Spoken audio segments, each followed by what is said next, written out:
हरिओम. आज शनिवार 22 जून 2024. सद्गुरू ब्रह्मचैतन्य गोंदवलेकर महाराज यांच्या प्रवचनातून आज आपण जे विचार ते सांगणार आहेत ते म्हणजे सुख हे त्यागात आहे, भोगात नाही. ऐकूया. अमुक एक हवं असं वाटलं आणि ते मिळालं नाही म्हणजे दुःख होतं. अमुक एक हवं असं वाटूच देऊ नये, परमात्मा ठेवील त्यात समाधान मानावं. याचंच नाव वैराग्य. आपण विषयात बुडतो आहोत आणि पुन्हा विषयाचीच कास धरली तर आपण अधिकाधिक नाही का बुडणार. विषयाची आस धरणं म्हणजे त्याचंच दास होण्यासारखं आहे. मनुष्य सुखाकरता धडपड करतो आणि अंती दुःखमय अशा विषयाची आशा करतो.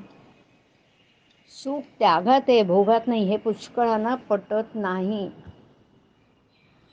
परिसाला लोखंड लागलं म्हणजे त्याचं सोनं होतं, पण रुपयाचं काही सोनं होत नाही. तसं आपण दिनाहून दिन म्हणजे अभिमान रहित झालं पाहिजे. आणि असं झालं म्हणजेच परमात्म्याला अनन्य शरण जाता येईल. हे व्हायला त्याची कृपाच पाहिजे आणि ती नित्य भाकावी. एखाद्या गोष्टीने आपले मन अस्वस्थ होते ते का बरं? त्या गोष्टीला आपण सत्यत्व देतो म्हणून. हा सर्व खेळ आहे, हे मिथ्या आहे असं जाणून ज्याप्रमाणे नट नाटकातली आपली भूमिका अगदी खऱ्यासारखे करतो त्याप्रमाणे व्यवहार करावा. सुख समाधान सत्यात असतं, मिथ्यात नसतं. आजपर्यंत आपण विषय उपभोगले पण त्यात आपल्याला सुख झालं नाही. मग विषय मिथ्या आहेत आणि त्याची भगवंताने तुम्हाला प्रचिती नाही का दिली? तरीसुद्धा तुम्ही त्या विषयातच प्रपंच कसा सुधारेल असं मला विचारता. याला काय म्हणावं? जे दुःखमयच आहे त्यात सुख कसं मिळतं, कुठून मिळणार? 2 लहान मुली भातुकली खेळल्या.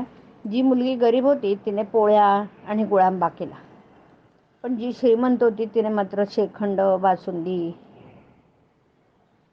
केल्यानंतर पहिलीचा गुळांबा जितका पोट भरायला उपयोगी नाही तितकंच दुसरीचं श्रीखंडही उपयोगी नाही.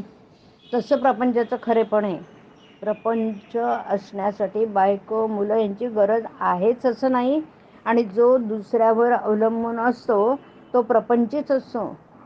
म्हणून मनुष्य एकटा असला तरी प्रपंचीच असतो.